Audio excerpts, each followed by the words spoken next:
1932ஆம் ஆண்டு தொடங்கிய இந்திய கிரிக்கெட் அணியின் சர்வதேச பயணம் தொய்வில்லாமல் தொடர்ந்து வருகிறது.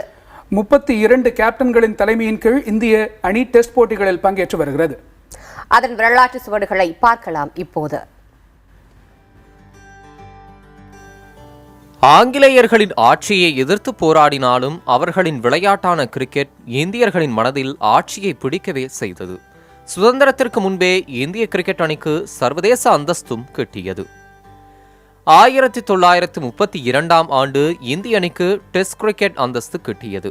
புகழ்பெற்ற லண்டன் லார்ட்ஸ் மைதானத்தில்தான் இந்திய அணியின் சர்வதேச கிரிக்கெட் பயணம் தொடங்கியது. இங்கிலாந்து அணிக்கு எதிரான அந்த டெஸ்ட் போட்டியில் C.K. நாயுடு தலைமையில் இந்திய அணி களமிறங்கியது. முதல் ஆட்டத்தில் 158 ரன்கள் வித்தியாசத்தில் இந்திய அணி தோல்வியை சந்தித்தது.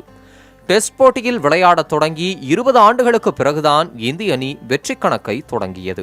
1952ஆம் ஆண்டு விஜய் ஹசாரே தலைமையிலான இந்திய அணி சென்னை சேப்பாக்கத்தில் நடந்த போட்டியில் இன்னிங்ஸ் மற்றும் 8 ரன்கள் வித்தியாசத்தில் இங்கிலாந்து அணியை தோற்கடித்தது. 1952ஆம் ஆண்டு பாகிஸ்தானுடன் 5 போட்டிகள் கொண்ட தொடரில் விளையாடிய இந்திய அணி 2-1 என கணக்கில் வெற்றி பெற்றது. இதுதான் இந்திய அணி டெஸ்ட் கிரிக்கெட்டில் வென்ற முதல் தொடர். 1986ஆம் ஆண்டு சென்னை சேப்பாக்கத்தில் நடைபெற்ற இந்தியா ஆஸ்திரேலியா இடையிலான டெஸ்ட் போட்டி டையில் முடிந்தது.